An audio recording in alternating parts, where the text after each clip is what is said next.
Hi everyone. Hello. Welcome to the Human-Centered Design UAE Meetup. My name's Jonathan. Yes. I'm currently the Innovation Services Lead at the Early Childhood Authority in Abu Dhabi. It's a very cool job, been there 6 months now, really enjoying it. I won't talk about me. If you want to know more about that, happy to chat. Before we get started, huge round of applause. Thank you to our partners, Specs, Peter, Jack. I think you all know them. We've been partners now for almost 2 years, and we've really gone to, it's like going from Earth to Mars now, and who knows where we'll go next. It's really great. We really value the partnership. Nice branding. And Gaza did the branding. Paul Gascoigne, greatest football player ever played for England. He's here, by the way. The session is being recorded. We've got, if it's your first time and you want to catch up, we've got a lot of great talks since the pandemic, which was a while ago now. We've got all of our talks on YouTube. If you missed it last Thursday, a week ago, man, the lighting is like killing me. I think they got a new projector or something. I don't know what's going on. I apologize to our speakers in advance. Maybe you need to stand here. Speakers, stand here, otherwise you'll be blinded. We had a really great talk. I just want to huge thank you to Shachaf, Betsy, and Tony. It was the first time we did a new concept, which I chatted to one person here tonight. We might do it again. And it was very much a no-nonsense, say it how it is talk. It wasn't just like a happy panel. I really got to challenge, debate, and call bullshit.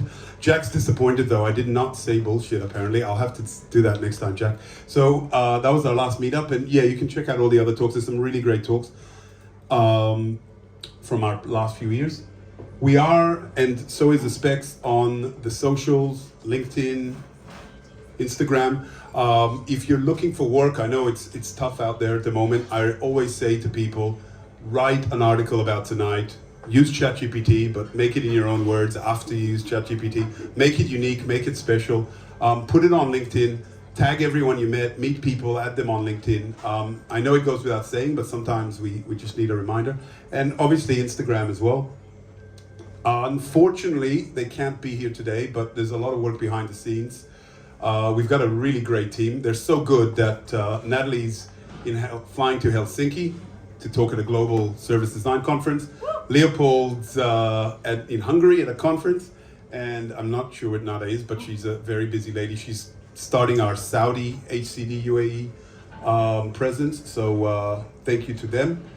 I just want to do a quick shout out. If you want to take a quick QR code, otherwise you can find it on LinkedIn as well.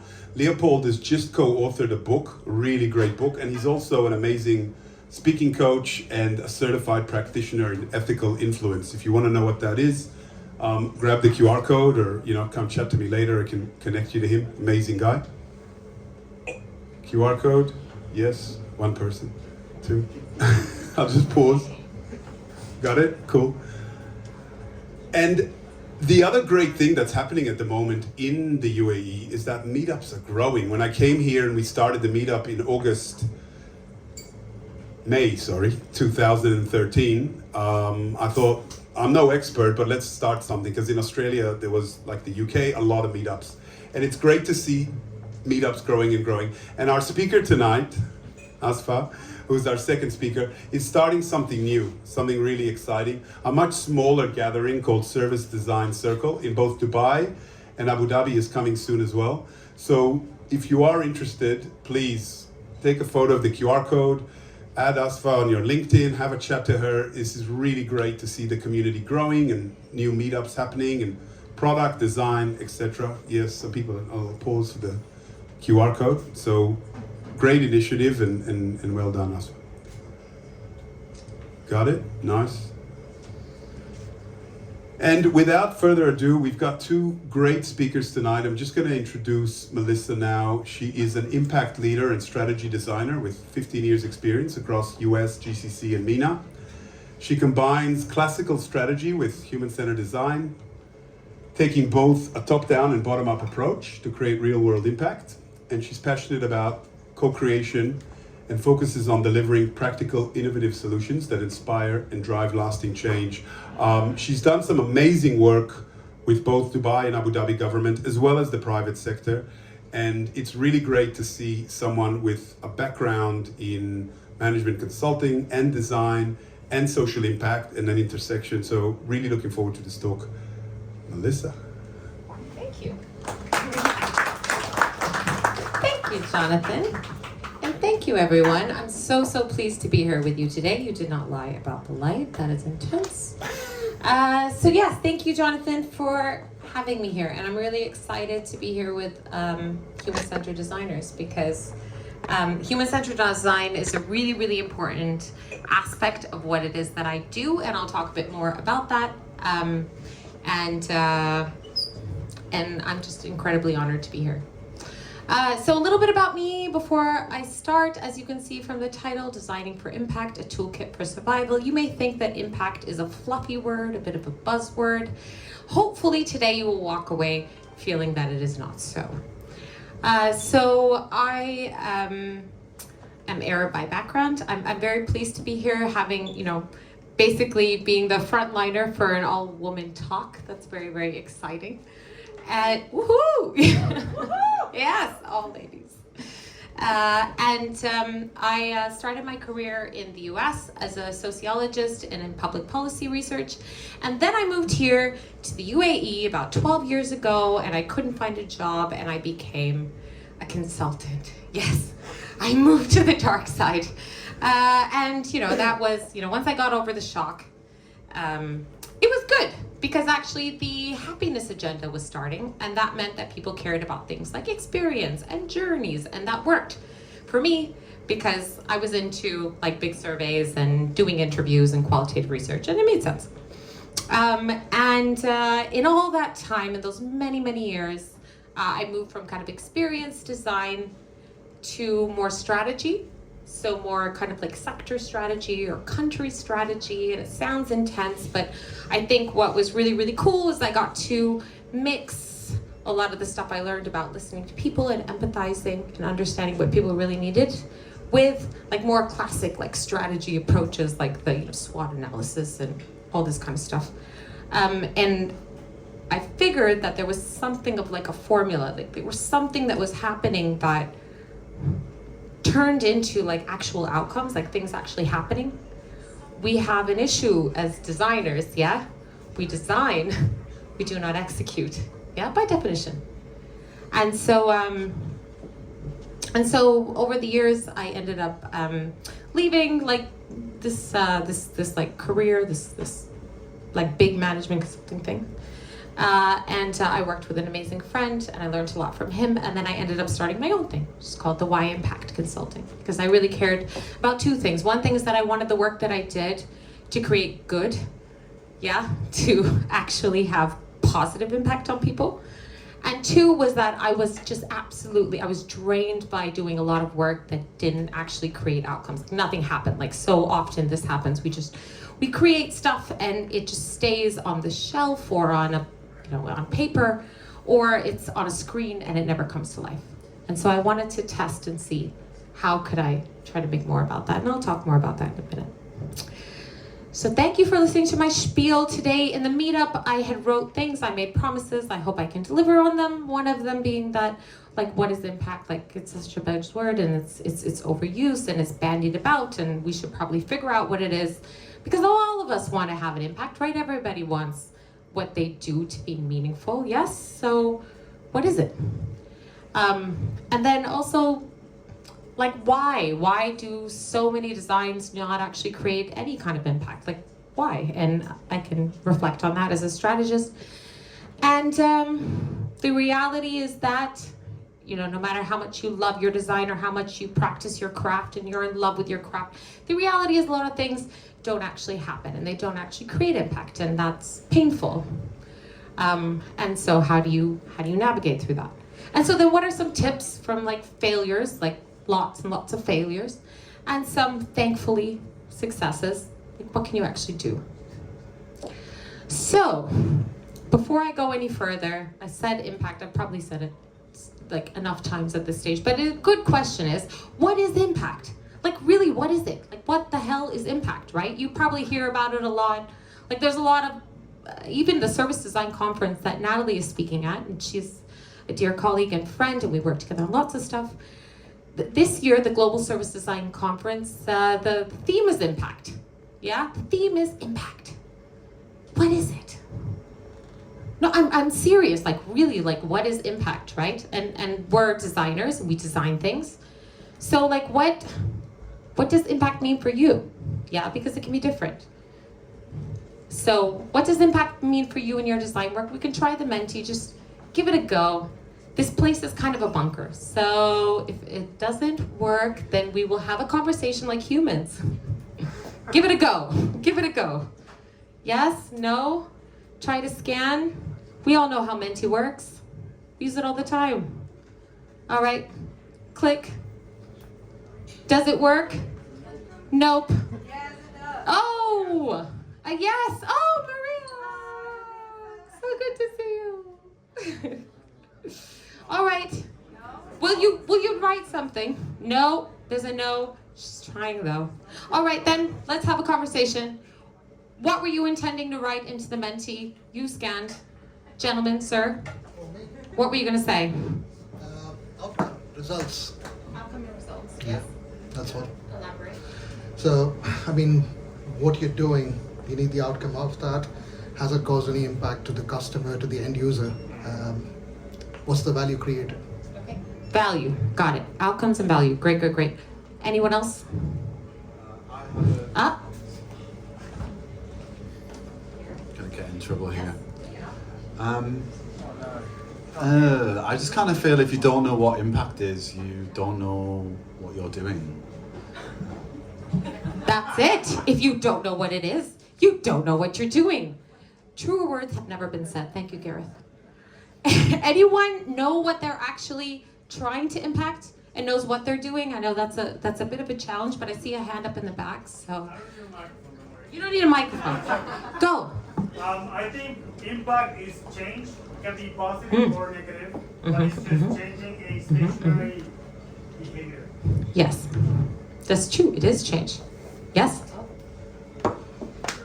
Okay, speaking like a strategist here, so impact is defined from strategy, where KPIs get defined in the early stages, and this is where success gets a big hit with, and they get claps from the C-level. Did you say claps? Yeah. Yeah. So it's applause. Thank you. No. But actually, you. So we did hear about impact. Impact can be positive and negative. This is true. Yeah. And like Gareth said, you need to know what it is that you're designing. Like, why are you doing this in the first place? Because otherwise, then you're misaligned. And yes, it can be both positive and negative. So like if I punch you in the face and it causes a bruise, that is impact, yes? But that's not good impact. And to your point, impact should be measurable. Yeah, because anybody can talk about impact. I can say, I'm creating all this impact. Yeah. But like, unless you have evidence, then on what basis can you tell that story? Something that influences change. Wonderful. Okay, good. So the problem with impact is, indeed, that a lot of people talk about it, but a lot of people don't really think about what type of impact they're trying to create. And unless you try to boil it down into the actual intended outcomes and how you're going to measure it, then you could just be doing stuff and you'll feel really busy, but you're not actually creating anything of value. And then that's a waste of everyone's time. And so it is really more than just a buzzword. It's become very popular, I guess, in the last couple of years. But it is indeed more than a buzzword. And as designers, we have a bit of a dilemma. Because by definition, we design. We do not execute. We're not engineers. Maybe there are some engineers here, but if you are a designer, you are not the actual executor. That means you come up with ideas, you try to bring people on board, but ultimately it is not your hands that create that change. So it's even worse if you're a human-centered designer, which I assume that some of or most of us are, yeah? Because you're designing for people, and we're all people. And to your point, back in the back, your design could have a negative impact. And that would be deleterious. And upsell, we'll talk a little bit about that as well. And so, I'm just going to spend a moment to talk about what impact is. So yes, impact is change, okay? But we need to think about impact is relative, yeah? So if I punch you in the face, yes, it is impact, but is that positive or negative? What is positive impact for us as designers?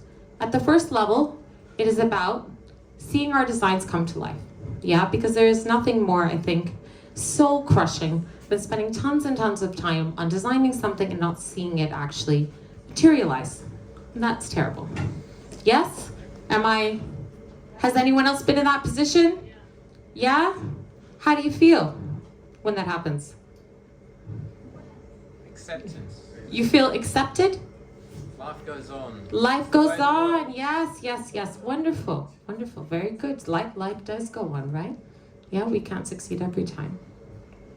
But there are certainly things, hopefully, that we can do to try to maximize the times that does come to life than when it doesn't. We can't control everything, obviously. But what can we do to try to maximize the fact that it does? Now, there's a second level, which is that in the real world, our effect, if it does get implemented, it does have an impact on real world issues, on real world humans. And so what kind of impact is it creating? It's very important for us to think about measurement and what it is. And so we think about outcomes. So impact is change that is measurable, because anybody can say that I'm creating impact, etc. But unless you're trying to understand what are the proof points, how are you going to prove that you're actually creating impact? It has to be measurable. And so outcomes are basically like the stepping stones to get to change. And so outcomes need to be measurable. Change takes a long, long time to measure, but outcomes are a bit more short term. And there are things that we should always just think about when we're actually designing our designs right up in the beginning, because ultimately outcomes are the data, the proof points that we are creating the story that we want to tell, which is change.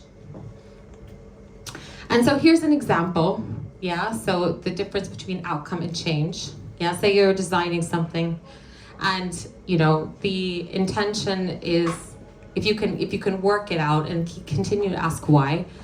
The why is, say, reduced carbon footprint, yeah, as the change that is being trying to be created.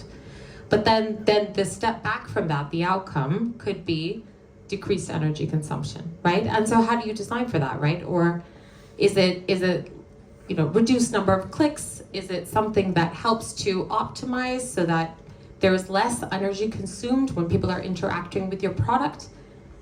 So often people think about impact and they think about change, and instead they think about actually outputs or steps or activities. But it's important to think about all the things that lead up to the creation of change. Now, the reality is that things like carbon footprint and better user experiences, et cetera, you might be thinking, oh, you know, those are things that maybe the person I work with or my boss, et cetera, the company I work with, they don't really care about that. But the reality is all of these things do matter, yeah, to business leaders, because it does impact profitability, it does impact market share, and it does impact brand reputation. And so those are things to be mindful of and aware of, because if you can track back to the why, about why this is actually important and how it can ultimately affect a company's bottom line, you can tell a better story. And so designing for impact is designing for change, and indeed this is very, very hard. So a couple years ago, I really, just as an experiment, I set up something called the Why Impact Consulting. I didn't really honestly know when I was setting up why I put the word impact in there. I knew that it was about the why. I knew that I was tired of designing things that never got implemented. And I knew that I didn't want to do work that wasn't creating positive impact in the world. And so as an experiment, I set this up. I put it in my college essay. And when they asked me, you said this is what you want to do, and I said, yeah, I already did it. I just set it up, I just did it. I just want to see. I just want to see if I set up something like this and I talked about it, if I talked about impact and I talked about the creation of outcomes, would people care? Would anyone care? Yeah, would clients care? Would, you know, potential partners and collaborators, would they care? And I'm very, very blessed to say that people do. And so, shameless plug, what do? I do consulting. I still do consulting. Yeah, it's still consulting, but it's purpose-driven consulting. Yeah, and so I use different disciplines, and you can see human-centered design right in the middle. But foresight and innovation to help to inspire, come up with ideas. Human-centered design to really help to define and crystallize. And then finally, strategy, incredibly important because everything is about execution. And the intention is to create real-world outcomes. And so impact consulting, which is again something that, it was an experiment, but really what it is now is it's creating designs that come to life, first and foremost, but secondly, are intentional and optimized for measurable public good. And so primarily I work with governments and I work with impact organizations. I'm very lucky to be able to do that. And so I have ways to try to create the conditions for change. And a lot of that happens through a theory of change, which is kind of an old school framework, but really it is thinking about what kind of impact, what kind of intention do you have, and what actually means success for you. And I have one for the company.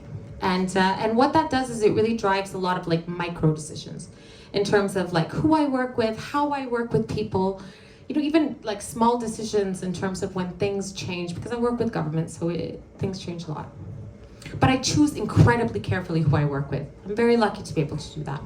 Because if clients are not interested in the creation of real world outcomes, I'm honest, or they're just interested in things like press releases or just kind of looking good, it's honestly, it's not going to feed my soul and what is important for me. And then I mindfully balance the portfolio in terms of the things that we work on. So sometimes we work on things that have the potential to create impact, have the potential to create change, and other times we work with NGOs or social enterprises or IGOs that we know are more likely to do so. Yeah, so it's about balancing a portfolio and thinking about the different things we work on. And I'm lucky to be able to do that as well. And another thing is that I don't get so hung up on deliverables, I get hung up on value. And it is all about if we are totally aligned on why are we doing any of the work that we're doing, or why we've decided to go into partnership and you've decided to provide me and my team, to finance us, then if we're very crystal clear on what it is we are trying to achieve, we can adapt, we can modify, we can make it happen. And it also includes pushing boundaries, yeah? And also constantly rooting our clients back in the why. So for example, recently, we're doing a project with senior government leaders, and it was about AI. And we introduced this whole narrative around AI for public good, yeah? Because when you are in government, you are in the business of public good. And that was a narrative that really landed, but it was also something that served my theory of change. So it was relevant, but it also something that served what it is that we're all here to do. So yes, it's hard, and people, they forget and they fall into old mindsets, and no matter how much they say, yes, I want to create impact, it doesn't always work out. But I think it's worthwhile. And I'm very lucky to have some successes and some failures. The failures are not here. But yes, I'm very, very lucky to have improved healthcare. I mean, my designs, it's very difficult, like as a designer, to say, did this really create the desired effect? There's so many conditions, but I'm very, very lucky to have been able to play a part at some point in changing mindsets and helping people that I work with to thankfully have an impact on people's lives. I'm really lucky to do that. The failures are not here because we don't memorialize the failures so much. But there are many, many, many graveyards. There's a graveyard behind me. And thankfully, in recent years, in the last couple of years, I would say, I don't know, I've had one project that didn't happen. I'm super lucky. I'm super, super lucky. But then you may be asking, okay, so that's nice. Good for you. How do I design for impact, right? So I've failed and I've succeeded. And so I hope that I can help to maybe provide some things that you can take away, okay? Hopefully it's helpful. All right, so let's focus on the coming to life, because I know that not everybody works with the realm of public good. I mean, obviously companies have a lot of different interests and a lot of them are commercial. So let's work within that frame. Okay, let's talk about designs coming to life. Yes, with the intended outcome of the designer. Okay, that is the objective. That is what we're trying to achieve. So, here's the first step. Start with why. I know my company's called the why, and yes, that's, Simon Sinek. I hope most are like, woo, yeah, Simon Sinek. But it really, really, really is critical. If you do not know why you are designing something, if you have just been provided an assignment and you do not ask why, and you do not challenge the people that ask you, why are we doing this? What are we actually trying to achieve? When times get tough, when things go off track, you will not be able to course correct. You will not be able to make the right types of decisions. And so as a result, it is incredibly important to ask why and have clarity of purpose, because it will be your guide no matter what. And it's not just you, it has to be everyone else involved in this, because if you are the only person that understands why it is that you're doing, like Gareth said, you're the only one that understands, but nobody else does, the people paying you don't, you're not going to end up anywhere.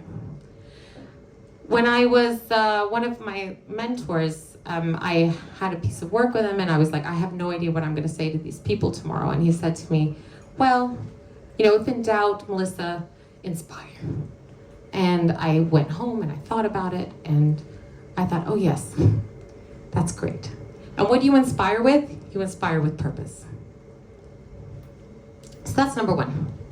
And actually, I will strongly recommend a great template for this. Every project I begin, I actually use like a variation of this template on Canva, on Menti. It's fantastic.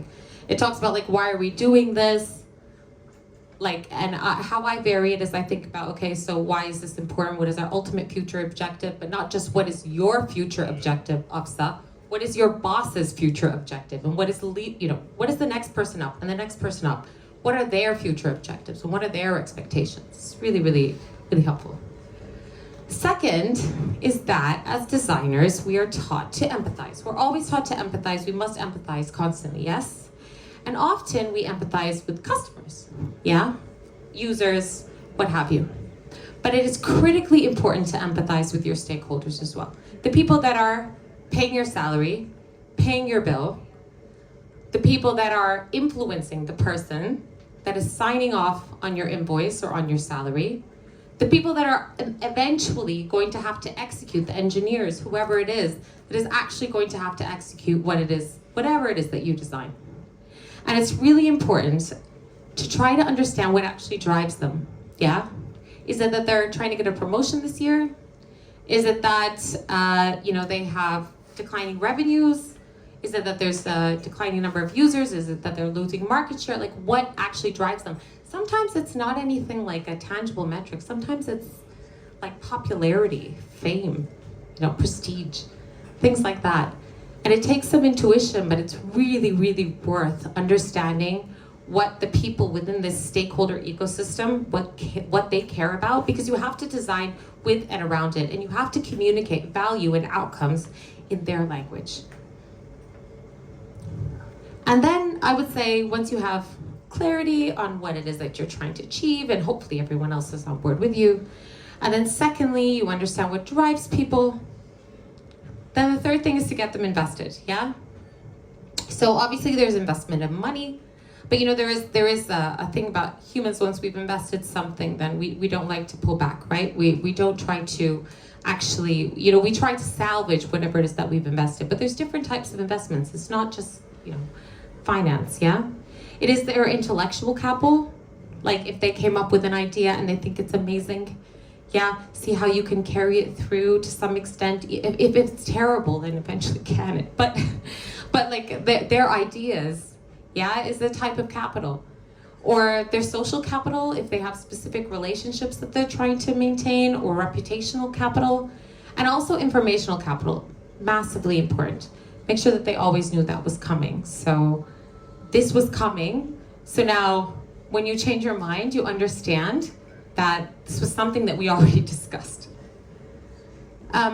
So it's great for us as designers. Sometimes we get really lost in the craft. We really love what we do, and like we want to follow the steps, and we want to do it a certain way, and we want to use these like new thing that we saw. But the reality is we just really have to focus on the outcome, yeah? And we have to, like, the design toolkit, like, that's there. It's a guide, yeah? But it's not about that. It's about the outcome that we're actually trying to create with our work. And we have to love it so much that we optimize our designs for reality, yeah? Because no matter how perfect and beautiful a design is on paper, if it doesn't get implemented, it's a waste of time. Everybody's wasting their time. You're wasting your time, they're wasting their time, they're wasting money, everybody pissed off. So, I mean, you really have to optimize for reality and be fiercely pragmatic and fiercely adaptable, yeah? But if you're focused on the outcome, you will have to compromise eventually, no matter what happens, but you'll never lose sight of the outcome. Keep everybody on track. And then there are a lot of silent killers, like things that like sneak up on you. You know, things like the person that you were talking to, they thought they knew, but they actually don't know. So there's like some kind of informational asymmetry. Or you're speaking a language and you're talking about things like empathy or whatever else you're talking about, and they're speaking a totally different language. Adopt their language, yeah, if they're a decision maker. Or like priorities changing, like your particular company, like they just released their quarterly report and it turns out that they like lost market share. Or there's like some kind of unrest somewhere and that's impacting the company. Like you need to keep mind, or for example, a bunch of people, because of declining revenues, you know, the leadership team is going to get canned. Just keep your eye open for these things, because ultimately a lot of these things end up finding you. And I mean, capability gaps is another issue. Like people will say, yes, of course we can do this. But then ultimately, as you proceed, you find out that they actually can't. And that's something to be aware of. Ultimately, again, you have to stay focused on the outcome and you will have to adapt, but you cannot lose focus of the why. If you're centered on your why and what you're actually trying to achieve, you'll know the best way to adapt.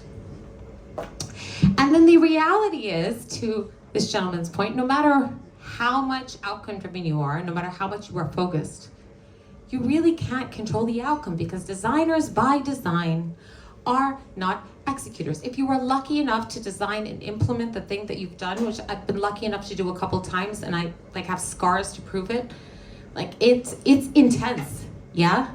So no matter what we do, no matter how well we design, we cannot control the outcome, yeah? And we don't own it either. And you have to accept that. And so if you are somewhere and you are toiling and you have, you know, these tips and you have your own tips and you have your own system and it's just not working out and you're not creating the impact, whatever is important for you and whatever you think is important for users or for humans, it's not happening. Honestly, I mean, I've been lucky enough to be in that position, or I've had to make those hard decisions. Like if you can, cut them loose. Yeah, because like, this is our work. Why are we here? What is human-centered design? It's like a job, right? So like we're all here. So apparently a job is important to us, yeah? And so we all, I guess, want our work to be meaningful. Otherwise we'd be at home watching Netflix. So, you know, if it's not feeding you and you've done what you can, like cut them loose. But you have to take care of yourself. So anyway, start with why, empathy for all, love your craft, but also love the outcome. Try to get investment, get them invested as much as possible so that they feel it's theirs. It's co-creation, yes, but like get them invested. Yeah, in tangible ways. Watch out for the silent killers. This takes time and experience, but it does help. And just always accept, like, it is never yours to own.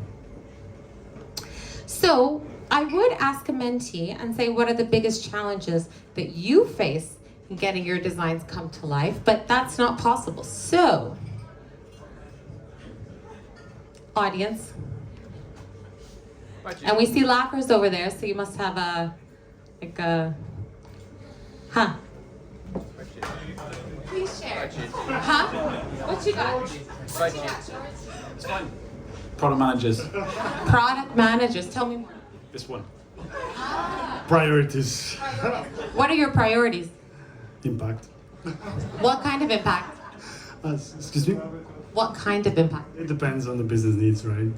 So what are the business needs lately? Like Tuesday, what were the business needs? In my specific business, cross-selling. Sorry? Cross-selling. Cross-selling, yeah, cross-selling. Okay, so the problem here is the product manager, and the product manager has shifting priorities, and as of Tuesday, the priority was cross-selling. You said shifting priorities, no? Yeah, Just like priorities in general. priorities in general. Now it's cross-selling. Yes. Okay, all right. Okay, thank you for that. Cross-selling. So that is the challenge in getting your designs implemented. So do you have like some amazing idea and you're trying to like make it happen, but cross-selling is now what's important? No, he's just really hard to work with. Like, he's just a very difficult man to work with. Like, so yeah. But you're drinking together, so it can't be that bad. So I'm just gonna kind of walk over here. All right, cross-selling. What else we got? Sorry? Testing usually. Okay, what is the issue? Usually they don't invest in those kind of processes, which leaves us like assuming and predicting the outcome. So there's a lack of investment, yeah? Is there any evidence to show that in the past for a similar product or something like similar to, you know, maybe not the same product but something similar or similar feature, etc., that the lack of investment in testing resulted in some kind of negative outcome for the company? Do you have any evidence to show that? Usually goes down to management, and it's down to designers to bring everyone into same paper, same scenario, that we need to invest in these kind of processes. So we are not assuming the outcome. We are making sure everything is as anticipated, and we cannot guarantee. Yeah, no one can guarantee, but we need to get close to what we anticipated. Okay, all right. And so they haven't invested in the testing, and you're a little bit worried that when you do launch it, it's not going to create the outcome that they wanted either, right? Yeah? In some scenarios, I had to do a parallel testing, Yeah. like without any, like even informing them that it's happening in parallel. I had to do it by my own, but that was helpful. And what did your results show? It was good. It's at the end, the project was a success from their end, but from my own good, I had to make sure I'm making some impact. So you have a lot of integrity. You cared so much that you found your way around it, yeah? Yeah? So I think in that kind of instance, I think one thing that was really important to make sure that everybody knows, like if that's against your recommendation as a designer, like someone that has integrity in your design, and they have decided to like cut corners, you know, how do you make it known in obviously a politically savvy way that, you know, if it does go wrong, then that is basically evidence against what it is that you're saying. Just consideration. All right. Anyone else care to share? All right. Next one. So what are some of the strategies and tactics you have used or could use to overcome challenges? The same ones you just mentioned. So I just kind of offered. But how about you? To be honest, I'm not a designer. Okay. But yeah, it's all about engagement. As you mentioned, stakeholders, making sure that you've got their skin in the game. Okay. Skin in the game. Skin in the game. How do you get people to have skin in the game? For you personally, like what's your number one tip? The other interesting thing I like that you mentioned makes sense is what's their interest? What's in it for them? So I mean, are they after fame? Are they after certain KPI targets? Are they after a promotion? So I think that's really helpful to know. Okay, great, thanks. And so we have our friends back here. Obviously you have some challenges. So obviously one tactic is to take someone for a drink and then just have side chats. So that's one way to get around to overcome the challenges, yes? I know, you're busy overcoming the challenges by having side chats and having drinks.